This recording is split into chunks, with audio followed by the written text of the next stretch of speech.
Hi, this is Alex from devstories.eu. Terraform Fundamentals, Episode 6 of 13.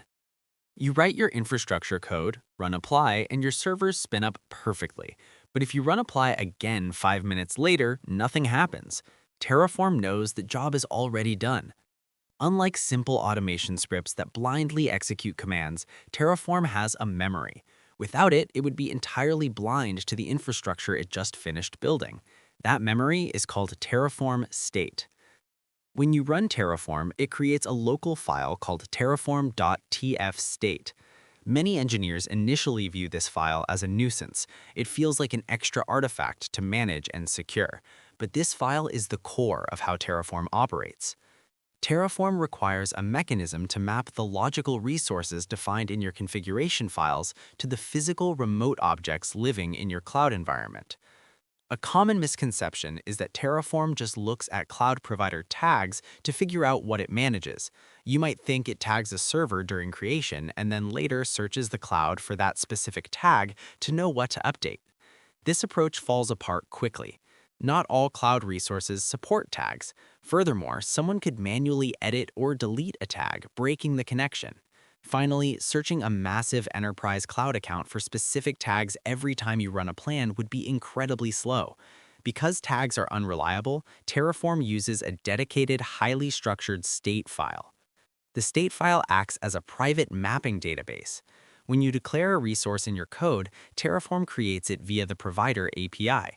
The provider returns a unique physical identifier for that newly created object. Terraform takes your logical resource name from the code, pairs it with that unique cloud ID, and writes the pair into the state file. Take a practical scenario.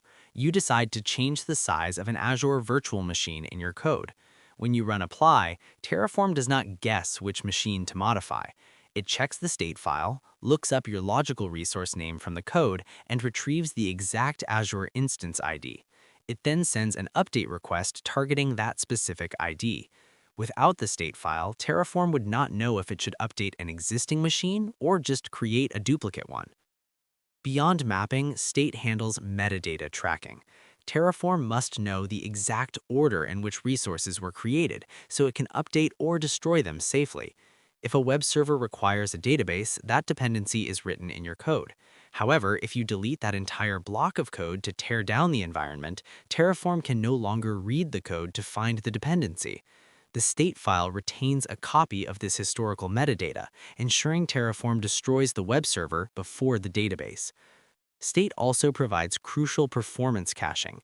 Querying a cloud provider API to gather the current status of thousands of network rules, storage buckets, and compute nodes takes a significant amount of time.